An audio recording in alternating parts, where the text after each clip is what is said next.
Welcome back, everybody. We're on day 16 now of our SAT math prep, and we're looping back to some more geometry and trigonometry problems. Looking at our first one over here is this one. In the figure above, line MQ and line NR intersect at point P. NP is equal to QP and MP is equal to PR. What is the measure in degrees of angle QMR? Disregard the degree symbol when grading your answer. Okay, so looking at this graph over here, we see we're given two angles and the problem tells us NP is equal to QR. NP is equal to QR. So these two are equal. And MP is equal to RP or PR. So this little line thing, wait, I'm just gonna make it a little neater for you all. It's the line denotes that the sides are equal, or the lines are equal in length. So this side is equal to that side, and the two lines are also equal to each other. So with that said, these angles over here are also going to be equal.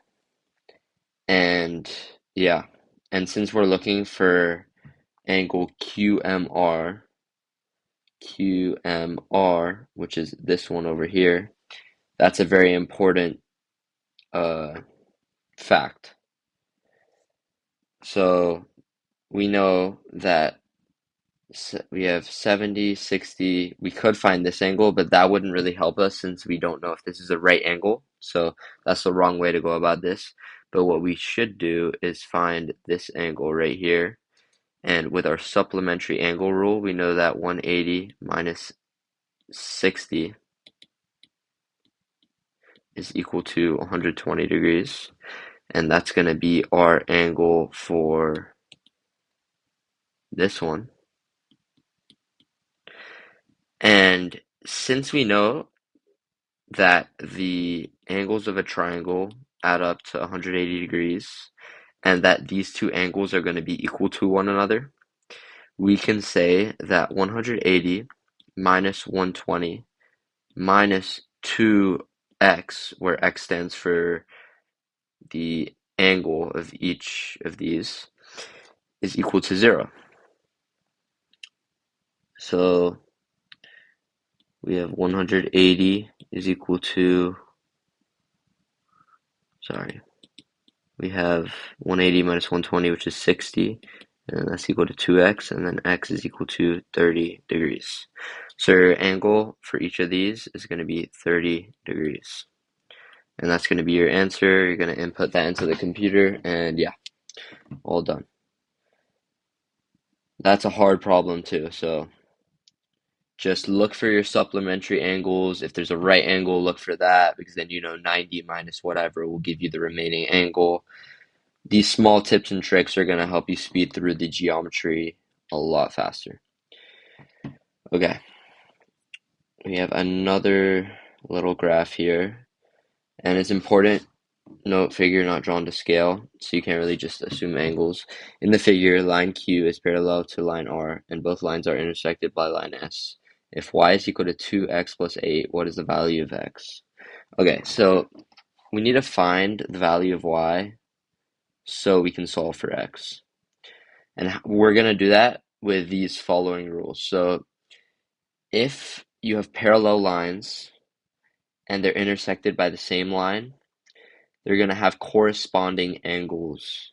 So this corresponds to this angle.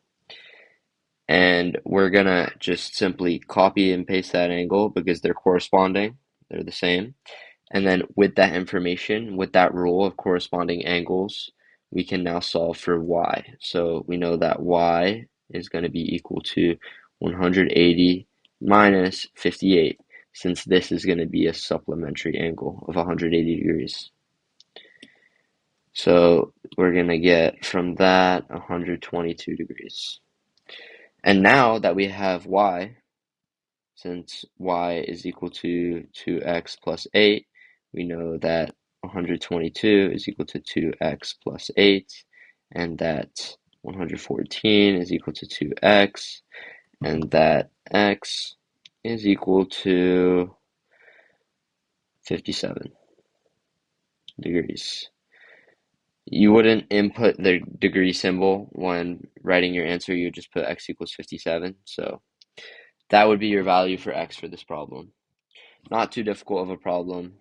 You just need to simply know corresponding angles, the rule for that when you have parallel lines and an intersecting line. Okay, diving to the next one. We see in the figure above, line AF, line BE, and line CD are parallel. Points B and E lie on line AC and line FD respectively. If AB is equal to 9, BC is equal to 18.5, and FE is equal to 8.5, what is the length of line ED to the nearest tenth? Okay, so I'm feeling like this is going to be a similar quadrilateral problem. I'm going to fill in our angles first. So we have AB is equal to 9. Zoom in here. We have BC is equal to 18.5. And we have FE is equal to 8.5. So we know that this shape over here and this shape over here, they're going to be similar. So the ratio of these two sides is going to be equal to the ratio of these two sides. So we're going to have 18.5 over 9 is equal to, we don't know what this is, so it's going to be x over 8.5. And I'm going to write this like in line notation so you see a little better. So line BC over line AB is equal to line DE over line FE. Well, that should be really EB, right?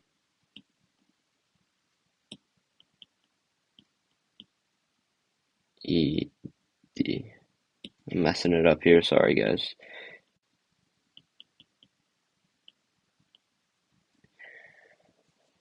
Okay, and you're solving for ED. You're solving for this. So since we have these all numerically, the lines all, we have all the, okay, since we have all the numerical values for 3 out of the 4 lines, we can solve algebraically for the 4th value. So by cross multiplying, we're going to cross multiply here. We have 9x is equal to 18.5 times 8.5. So we have, and then we can divide by 9 on both sides, and we get x is equal to, I can use my calculator for this. So x is equal to 17.472, and this rounds to the nearest tenth to 17.5, which is answer B. So you just have to know that in similar quadrilaterals, the ratios of the sides are going to be the same. You just have to set that up, which is the tricky part. But hopefully this over here helped you guys. We're going to do one more problem for today and call it a day. A circle has a radius of 43 meters. What is the area in square meters of the circle? Okay, so I would not rely on the formula sheet for every single formula because that's going to waste a lot of your time and it's very limited in these tests. So the area of a circle is equal to pi r squared. And using that information, we can see that the area is equal to pi times 43 squared. And using my calculator, we're going to check and see that it's 1,849 pi for our answer. And looking here, that's going to be answer D. And yeah, that's going to be all for today.